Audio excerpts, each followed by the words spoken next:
not religious people seeking spiritual solutions to life's problems. As an independent spiritualist church, we're not your grandma's spiritualism. No, we are spiritual practitioners seeking to master our understanding and connection with our spirit. As an independent spiritualist church, we're not your grandma's spiritualism. No, we're spiritual practitioners seeking to rediscover spirit, open the spiritual eyes of our soul, that we may understand the language of spirit. Welcome. If you're new here, consider subscribing to our channel, our community of like minds and kindred spirits at YouTube, so we can stay connected on our parallel paths to perfection. This is our Sunday, January the 17th, live stream. You're also welcome to join us via Zoom, where we connect as a community live to do these practices together and share some fellowship. Again, welcome. Our service agenda follows the recommended daily spiritual practices we recommend. First, we meditate, followed by a guided healing visualization.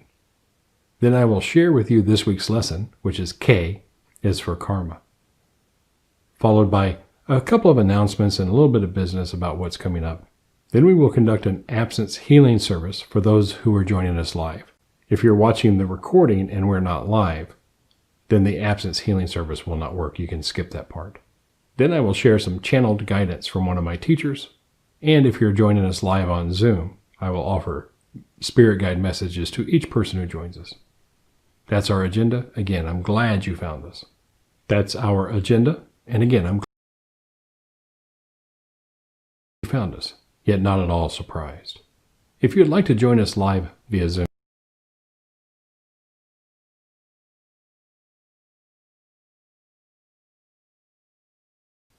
go to spirit360.org and click the Get Your Invite button, complete the short form, and we will email you instructions how to join us so you too can join us live to connect with our community. At Spirit360 Fellowship, we practice a Zazen style of total silence meditation. It's a meditation we found that best prepares our minds, but more importantly, trains us to open the spiritual eyes of our soul on command so we can connect with spirit, do our healing, and know what's next.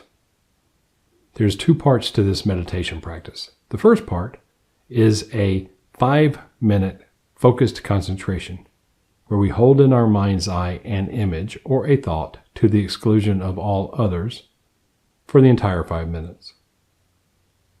The second 5-minute period is silence or absence of thought, where we allow ourselves to discover and remain at the threshold between our body and spirit in total silence. I use the insight timer, so I'll be setting it up for 10-minute meditation. The first bell, hold your image to the exclusion of all others. Now, if you're like me and you're not visually oriented, just imagine, know, or pretend the image there, the spot's there. It'll work. On the second bell, release that image and drift into silence, absence of thought. Then on the wood clap at the end, remain in a quiet, receptive space, and we will begin our guided healing visualization. I start by saying Reverend Bradley's request. If you know it, join me. If not, allow yourself to listen to the words and allow these words to inspire and set the intention for your meditation. Open, O Blessed Spirit, the spiritual eyes of my soul, that I may be released from the darkness overspreading me by the delusions of the outward senses, that I may perceive and understand those things spiritual.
Complete your meditation.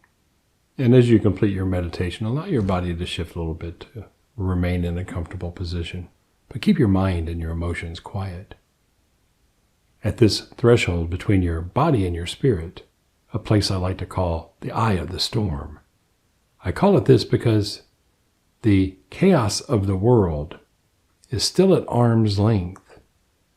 The tempest of your thinking and emotions are quiet and calm.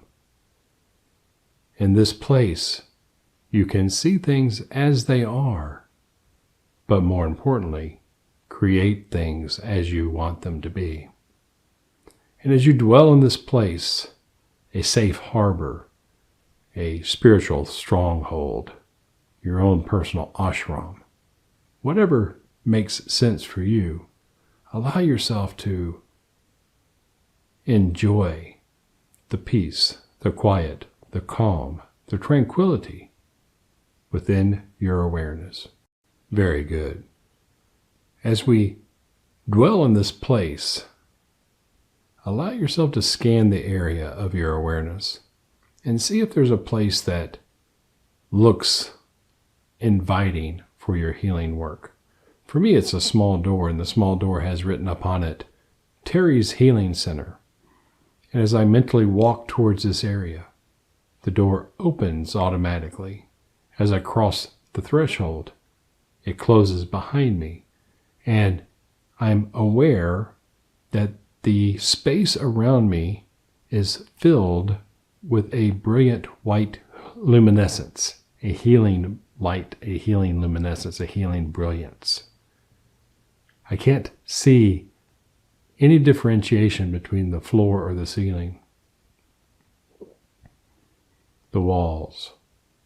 I am immersed in a warm, inviting, perfect bath of healing energy, healing light, healing vibrations. It's brilliant white. And as I allow myself to dwell in this place of healing, I check my spiritual battery charge, and I notice it's not quite 100%, but the little indicator is showing that we're charging, we're recharging, we're re-energizing, we're revitalizing our spiritual batteries. We're returning our vital spiritual energy to 100%. And as we dwell in this place and allow ourselves to be spiritually recharged with this healing luminescence, our spirit bodies begin to release any and all disharmony that is not wanted in our lives. As we restore our spirit self, that part of us that continues after we die, to perfection, it in turn will begin to materialize that perfection in our physical bodies, thus creating health, wellness, and harmony.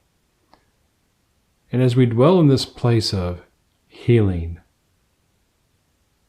notice if there are any areas in your spirit body or in your physical body that need a little extra TLC.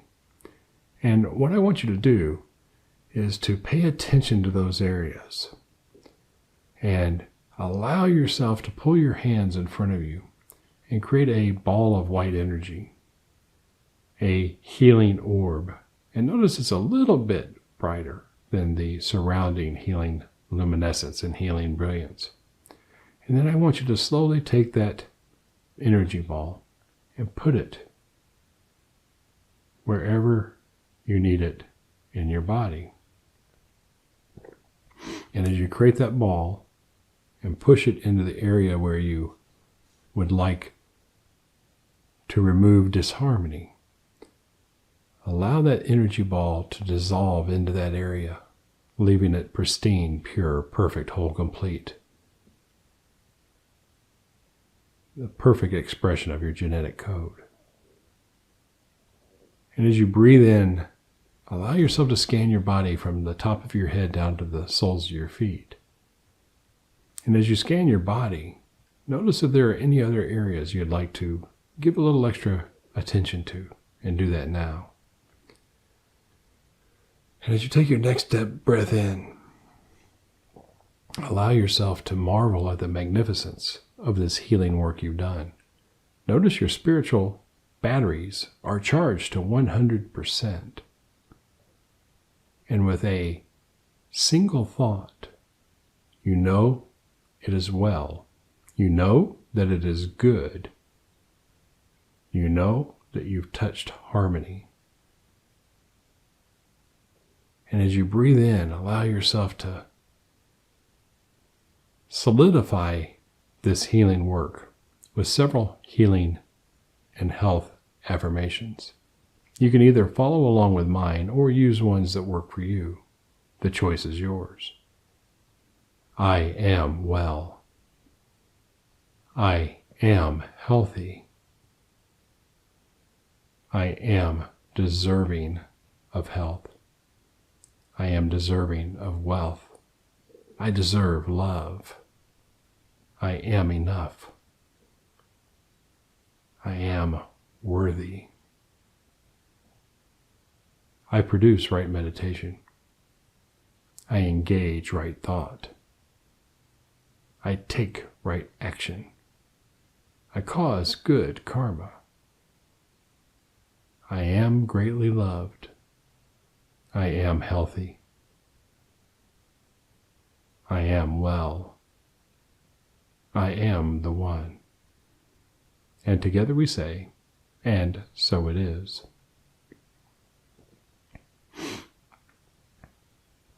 And as you begin to come back to this three-dimensional reality and allow yourself to marvel and acknowledge the good work you've done with your healing, know that that is good karma. You set an intention. You followed it with action. And that action will be rewarded by consequences you intentionally caused for the good of your life. This concludes our meditation and healing service. If you like this, give us a thumbs up. Share this with other old souls, empaths, and highly sensitive people you know may be looking for a meditation and healing practice. Consider subscribing to our channel. Ask me any questions you would like in the comments below.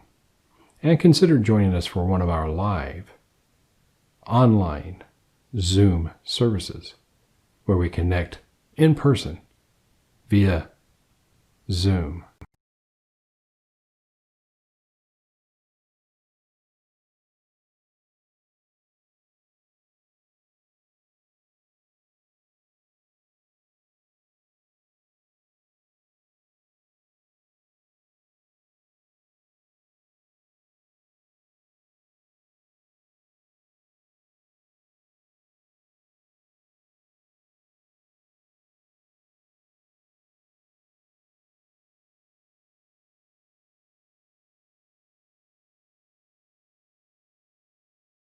Our spiritual lesson this week is K is for karma.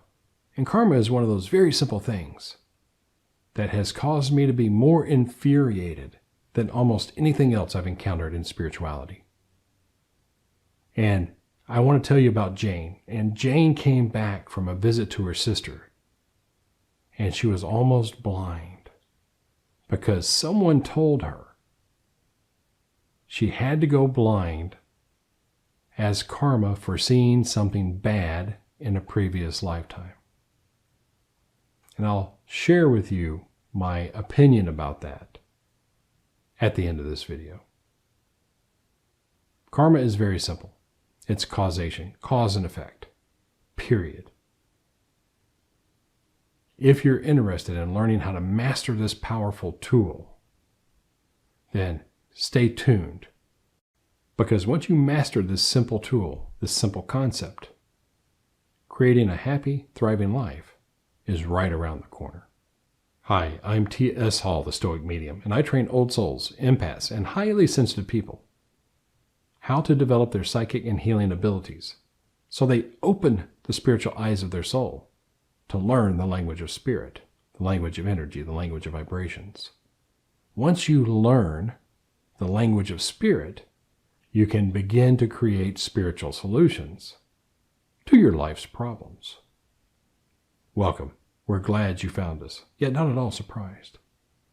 If what I'm saying rings true, if it feels right, consider joining our YouTube community of like minds and kindred spirits by subscribing to this channel. You'll find a button or a link below me. And again, welcome. A belief in karma and acceptance of karma is one of those things that help prove you are an old soul. Not the street smart old soul, but the spiritually evolved old soul who's been around the block a few times. And karma is causation. Cause and effect. Plain and simple, period. It applies only in this lifetime. The mischief around karma, though, has been created by human beings wanting to control other human beings through their religious beliefs, their religious dogma. Karma, plus its first cousin, reincarnation, are the imaginations of whoever created a vengeful God. And if you really dig deep into your awareness and into what feels right and what makes sense, vengeful and God don't go in the same sentence. I've never experienced anything in the supernatural realm that's vengeful. Only in the physical, three-dimensional realm does vengefulness come into play. When humanity created God, they created a super weapon to control people, not only in the physical world, but by threatening them in the afterlife. Karma got created as justice, punishment, and an extension of heaven and hell for this very purpose. But it makes no sense whatsoever. Because once you get a true sense, a true essence of God, of divinity, of the spiritual realm, you will see it makes no sense whatsoever, this concept of punishment and justice. Except as we create for ourselves or within the rules of man. I know this is going to step on a lot of toes, but I want to get back to Jane. And remember, Jane was beginning to lose her eyesight because someone told her she had seen something in a previous lifetime. I want you to recall the example I shared in the reincarnation lesson. That you're at a party and your favorite aunt comes up to you and starts to pummel you, starts to beat the crap out of you, and you regather yourself and you ask her, "What's going on?" She goes, "When you were 3 years old, you spilt milk and broke my favorite cup, and I'm punishing you for that." Now that may have been 20, 30, 40 years ago when you were 3 years old, maybe longer. What lesson could you possibly learn by being punished for some milk that spilt decades earlier? That's the same logic that applies to karma. What lesson could Jane learn this lifetime, here and now, to fulfill this life's mission, this life's lessons, by being punished for seeing something in a previous lifetime? It just doesn't work that way. And here's why. Because there's no checklist. There's no one keeping track of the goods and bads, the pluses and minuses, the credits and debits of your actions, besides yourself. So karma is here now, this lifetime, cause and effect, action, reaction, action, result, action, outcome. Good outcomes, good karma. Bad outcomes, bad karma. So that is karma, plain and simple. Next week, we're going to talk about God. And as a independent spiritualist, what's our view and concept of God? And where does it fit in your spiritual growth patterns? In the comments below, share with me your concept of karma. Ask me your questions. Push back against what I've said, and let's have a discussion. Because once you master this simple tool, life becomes quite interesting. because happiness and thrivingness, because mastering karma is the formula for creating a happy, thriving life. If you like this video, this is our messages service. If you're joining us live via Zoom, you will be offered a message from one of our spirit guides and teachers for your highest and best good. In this pre-recorded live stream, I will be offering a message for us all from one of my teachers. We call this channeled guidance. The technique I use is a form of trance called inspirational speaking. And in just a moment, I will be inviting one of my teachers to share something with us. Then they will tell me what to tell you, and I will say that without adding or subtracting anything. Simply repeat what they say. In this message, as with all messages from Spirit360 Fellowship and our mediums, it's for your highest and best good. What Spirit feels you and we need to know to assist us in taking the best next steps along our path. So with that, let's see who would like to share something.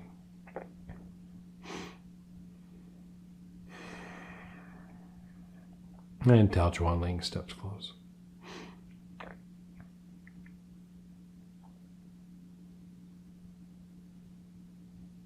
Hello, my friends. It is again my pleasure to connect with you in this way. One of the most fascinating things, being an entity on the spirit side for the last 200 years, is watching the advance in technology and the ways you can connect with one another without being in the same room. When I was last on the earth, the only way we could do that in the three-dimensional realm was to write a letter. And that letter then would be carried by a human being to another human being and hopefully would get there. Being a Chinese priest, we had other ways to connect. And this is the door I want to share with you to see if you want to knock on it. Those things, field that is wide open, limited only, and the constraints of your mind. And as one grows spiritually and display on command, many opportunities open the door.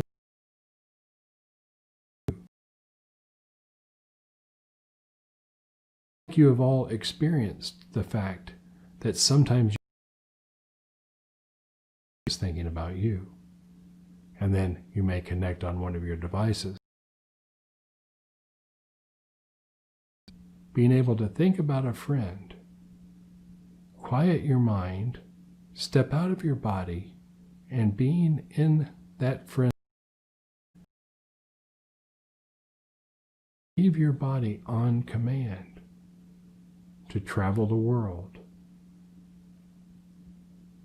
This is, after all, one of the things that your Jesu Christi was able to do, and the reason that many people were concerned that they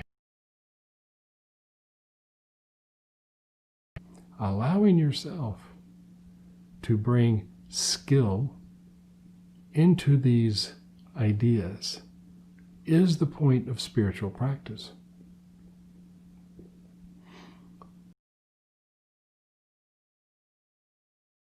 It requires practice. If you will control your mind, it requires practice. If you will leave your body, it requires practice. But not thinking about practice, actual practice. You cannot master the piano without sitting in your drills, doing your practices, and learning pieces of music. You cannot leave your body without first quieting your mind, learning to project your etheric body and then transferring your awareness. Interesting concept, eh? But allow yourself to realize it all starts with one simple choice. And that choice is to learn to do. This entity has grasped the concept of the difference between thinking about and actually doing.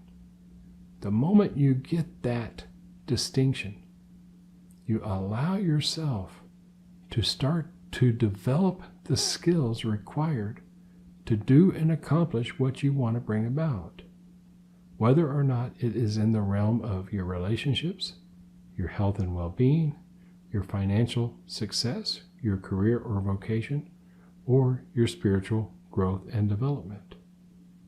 Allow yourself to make the decision to learn, and once you open that door, do the work of walking the path to getting the results. Is that not, after all, good karma? My highest blessings.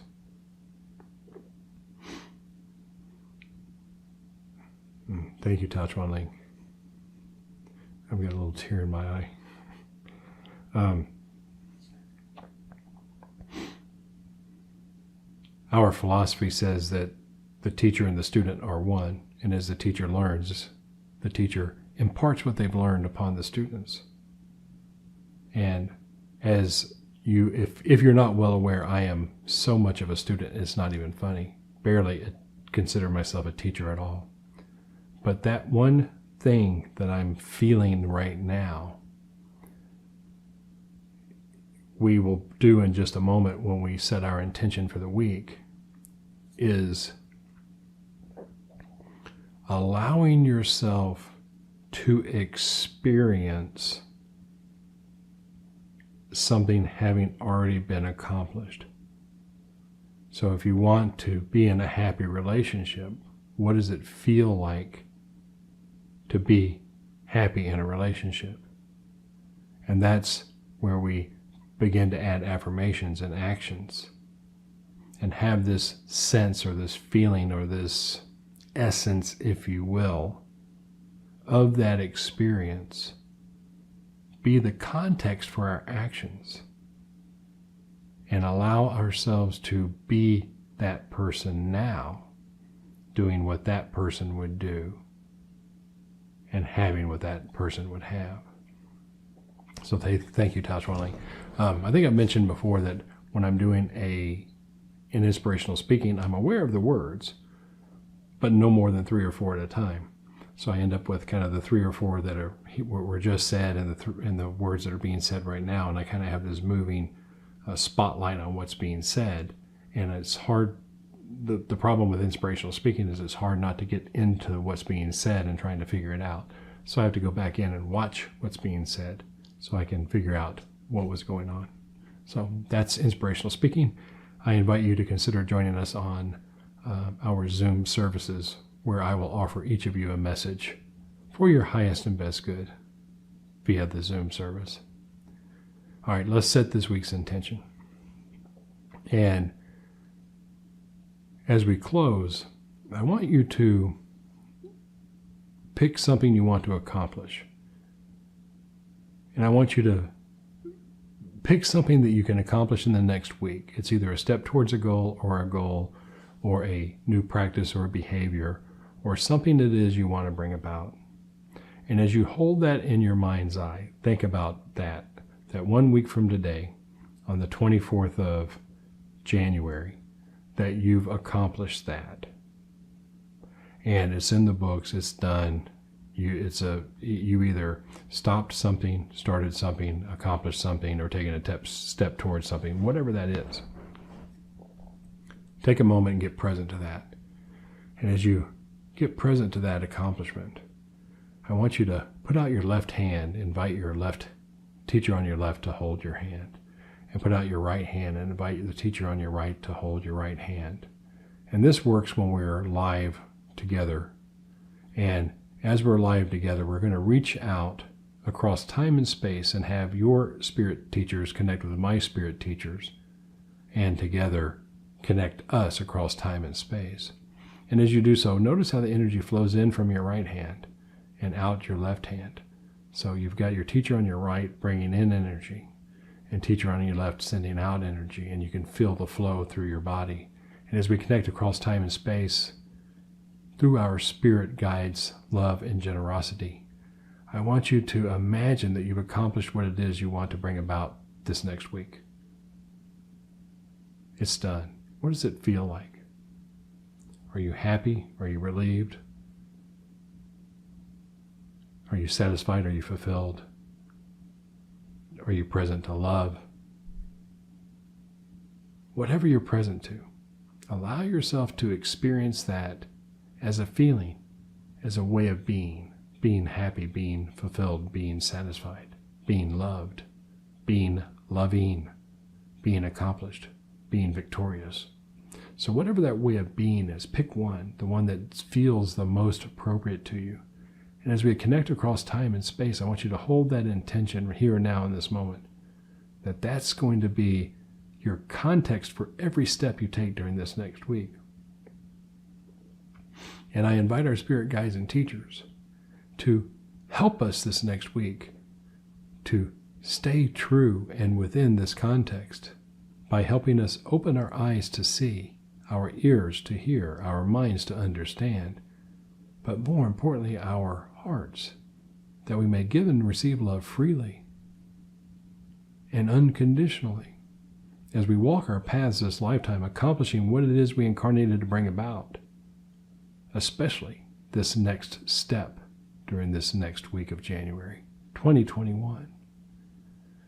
And as you take a deep breath and really soak in the experience of having accomplished something you want to bring about, thank your spirit guides and teachers for helping us connect and for their role in being here to support us and choosing to love us in an unconditional way. So I thank our spirit guides and teachers, and together we say, and so it is. And I thank you for joining us at Spirit360 Fellowship. If you want to experience this as a direct part of the community, join us live via Zoom. You can get your invite at spirit360.org. Subscribe to our channel, and I hope to see you taking classes at Old Soul Academy. And until we connect again, I remind you that spiritual is as spiritual does.